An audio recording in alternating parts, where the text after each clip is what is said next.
welcome to my channel Student Tutorial. I am Shabnam Khan.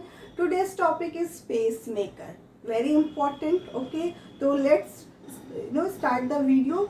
Pacemaker क्या होता है ये तो हमको जान नहीं है, क्या वर्किंग करता है, डिफ़ॉल्ट हो गया तो क्या करना है, ये सारी चीज़ें आज हम पढ़ेंगे.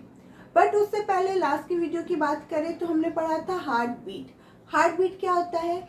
एक रिदमिक साइकिल होता है जो एक्सपेंशन यानी रिलैक्सेशन और कॉन्ट्रैक्शन का साइकिल होता है, जिसको हम कार्डिक साइकिल भी बोलते हैं. कार्डिक साइकिल क्यों बोलते हैं? क्योंकि ये हार्ट में हो रहा है. हार्ट में कार्डिक मीन्स हार्ट. ओके, ये जो प्रोसेस होता है इसमें हम लोगों ने क्या देखा था कि जो आर्टरी होती है वो रिलैक्स करती है तो वेंट्रिकल कॉन्ट्रैक्ट करता है, वेंट्रिकल रिलैक्स करता है तो आर्टरी कॉन्ट्रैक्ट करती है. ठीक है, ये एक रिदमिक वे में साइकिल चलती जा रही है.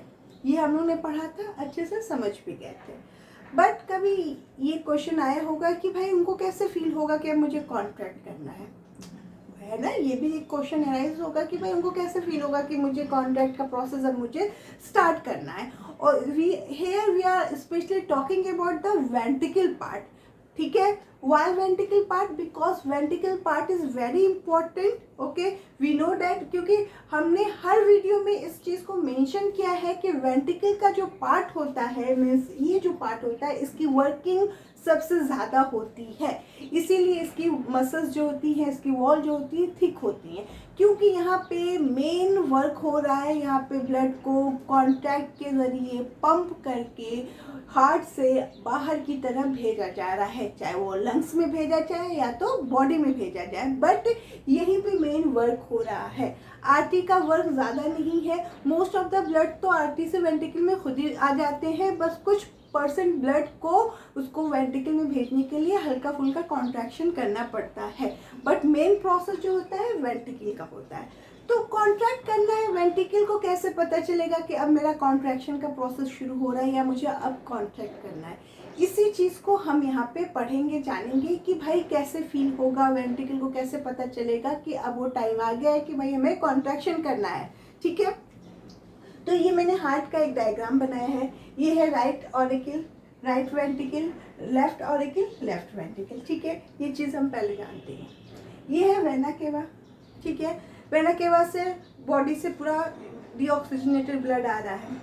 क्या होता है, मैं इसकी फिजियोलॉजी बता रही हूँ कि पेसमेकर क्यों हम लगाते हैं या पेसमेकर की क्यों ज़रूरत होती है. ठीक है, यहाँ पे ब्लड डीऑक्सीजनेटेड ब्लड बॉडी से आ रहा है हार्ट में. जब आ रहा है तो यहाँ पे एक नोड जैसा स्ट्रक्चर पाया जाता है जो एक कंडक्टिंग टिश्यू का बना होता है. किसका बना होता है? कंडक्टिंग टिश्यू का बना होता है, जिसको हम बोलते हैं एसे नोड. एसे नोड को क्या बोल सकते हैं? साइनो आर्ट्रियल नोड या पेसमेकर. पेसमेकर भी बोल सकते हैं. ठीक है, पेसमेकर ही बोलते हैं इसको. हम एक और नाम से बोलते हैं एसे नोड या साइनो आर्ट्रियल नोड. ये यहाँ पे राइट आर्टरी में प्रेजेंट होता है वेना केवा के पास. ठीक है, इतना समझ में आया. अब जब इम्प्योर या डीऑक्सीजनेटेड ब्लड बॉडी से आ रहा है यहाँ पे, तो ये कंडक्टिंग टिश्यू में क्या होगा? एक्टिवेट हो जाएगा, जनरेट हो जाएगा, वर्किंग शुरू कर देगा. ठीक है, उससे इम्पल्सेस निकलना शुरू हो जाएंगी कि भाई अब ब्लड भरना शुरू हो गया है, अब वेंट्रिकल का काम शुरू होने वाला है, क्योंकि आर्टरी में ब्लड भर रहा है, अब वह वेंट्रिकल में पास होगा, जिससे वेंट्रिकल को कॉन्ट्रैक्ट करना होगा. तो क्या होता है, जब यहाँ पे ब्लड भरना शुरू होता है तो ऐसे नोड जो होता है वो जनरेट हो जाता है, एक्टिवेट हो जाता है, जिससे इससे इम्पल्सेस निकलती हैं. यहाँ पे इंटर ऑरिकुलर सेप्टम के पास और ट्राइकस्पिड वॉल के पास एवी नोड पाया जाता है. ये भी एक नोड होता है, बट मेन फंक्शन जो होता है ऐसे नोड का होता है. जब यहाँ पे ब्लड भर रही है तो ये जनरेट हो गया, जनरेट करके क्योंकि कंडक्टिंग टिश्यू का बना हुआ है तो क्या करेगा, मतलब कंडक्टिंग टिश्यू का मतलब हुआ कि वो चीज़ों को भेजेगा, इम्पल्सेस को भेजेगा, सेंड करेगा, एक जगह से दूसरी जगह पे डिस्ट्रीब्यूट करेगा. यहाँ पे ये जनरेट हो गया. जनरेट होने के बाद इसने क्या किया? इम्पल्सेस को वेंट्रिकल में भेजा. ठीक है, वेंट्रिकल में ये क्या है? ये है बंडल ऑफ हिज, यानी यहाँ पे फाइबर्स पूरे के पूरे वेंट्रिकल के मसल्स में वॉल पे प्रेजेंट हैं. ये फाइबर्स जो होते हैं उस स्टिमुलेशन को, वो इम्पल्सेस को रिसीव करते हैं। ठीक है, ये जो डार्क ब्लैक कलर से बना हुआ है वो है bundle of hills. Bundle of hills जो होता है वो यहाँ से जनरेट हुए इम्पल्सेस को रिसीव करता है। ठीक है, रिसीव करेगा और इसमें ढेर सारे फाइबर्स निकले हुए हैं जिसको पुर्किंजे फाइबर कहते हैं। वो उन सबको वेंट्रिकल की वॉल पे उस इम्पल्सेस को फैला देगा। ठीक है, ऐसे नोड एक्टिवेट हुआ जब ब्लड भरना राइट आर्टरी में शुरू हुआ। ठीक है, वो जनरेट हो गया, एक्टिवेट हो गया। अब वो क्या करेगा, कंडक्टिंग टिश्यू का बना हुआ है तो वो अब चीज़ों को भेजेगा। अब वो इम्पल्सेस को, जो इम्पल्सेस जनरेट हो रही हैं उनको धीरे धीरे किसमें भेजेगा, वेंट्रिकल्स के वॉल में भेजेगा। क्योंकि वेंट्रिकल्स के वॉल में क्या प्रेजेंट है, बंडल ऑफ हिल्स प्रेजेंट है जो भी कंडक्टिंग फाइबर्स का बना हुआ है। वो उस इम्पल्सेस को रिसीव करके पुर्किंजे फाइबर्स में पूरी की पूरी वॉल में जो फैली हुई उन सबको भेजेगा कि भाई अब तुम्हें कॉन्ट्रैक्शन करना है, अपने कॉन्ट्रैक्शन के लिए स्टार्ट हो जाओ, वर्किंग करना शुरू कर दो।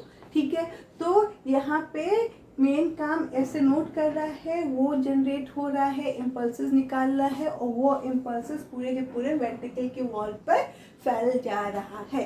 क्योंकि वेंट्रिकल ही इम्पोर्टेंट वर्क कर रहा है ना, वही तो मेन काम कर रहा है, वही तो ब्लड को बॉडी में पंप कर रहा है या ब्लड को लंग्स में पंप कर रहा है। अगर यही काम नहीं करेगा तो फिर तो सारा का सारा जो प्रोसेस है वो स्टॉप हो जाएगा। ठीक है, तो मेन वर्क कौन कर रहा है, वेंट्रिकल कर रहा है। तो वेंट्रिकल ही फोर्सफुली कॉन्ट्रैक्ट करता है।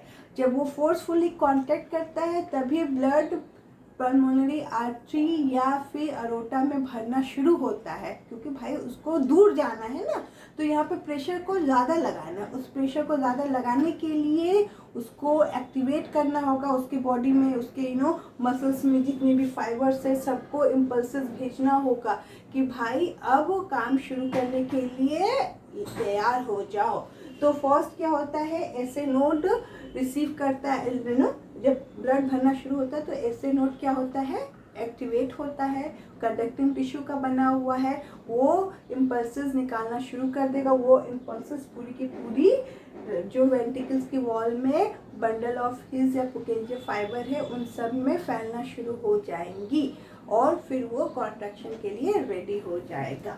ठीक है, तो क्या है, द इम्पल्स और command which start the heart beat arises in SA node, यानी जो भी इम्पल्सेस या जो कमांड कर रहा है ऐसे नोड वो स्टार्ट हो जाता है जब which start the heartbeat arises in SA node located in the wall of right auricle। ठीक है, this impulse is relayed to the ventricles with the help of special conducting fiber। यानी जब impulses आ गए हैं वेंट्रिकल्स में तो वो उन इम्पल्सेस को रिसीव करके पूरे के पूरे फाइबर्स में भेज दिया कि भाई अब हमें कॉन्ट्रैक्ट होना है। जब ये ऐसे नोड बाय डिफ़ॉल्ट किसी भी तरह से वर्क नहीं करता है तो उसको हम आर्टिफिशियली चेंज कर सकते हैं। उसकी जगह पे हम क्या यूज़ करते हैं, पेस मेकर। क्योंकि इम्पल्सेस जनरेट होके वेंट्रिकल को कॉन्ट्रैक्ट करवाने के लिए, रेडी करने के लिए बहुत ज़रूरी होता है ऐसे नोड का होना। तो अगर ऐसे नोड नहीं रहेगा तो इम्पल्सेस जनरेट ही नहीं हो पाएंगी, वेंट्रिकल को पता ही नहीं चलेगा कि मुझे कॉन्ट्रैक्ट होना है। तो इसके लिए अगर ऐसे नोड नहीं वर्क कर पा रहा है तो उसको हम रिप्लेस करते हैं पेस मेकर से, जो एक आर्टिफिशियल मशीन होती है, उसको हम लोग ऐसे नोड की जगह पे लगाते हैं। ये सेम ऐसे नोड की तरह वर्क करती है, इसीलिए हम लोग ऐसे नोड या साइनो ऑरिकुलर नोड्स को पेस मेकर भी बोलते हैं। ठीक है, तो मुझे समझ में आ रहा है कि आज का लेक्चर समझ में आई होप आ गया होगा कि क्या होता है पेस मेकर, उसका वर्किंग यानी फिजियोलॉजी, किस तरह से वो इम्पल्सेस को जनरेट करके वेंट्रिकल्स के फाइबर्स में भेजता है और उसको रेडी करता है। ठीक है, वो डिफ़ॉल्ट हो गया तो हम उसको लगा भी सकते हैं। तो पेस मेकर का जो है वो कम्प्लीटली समझ में आ गया है। अब हम नेक्स्ट पढ़ेंगे हार्ट साउंड। ठीक है।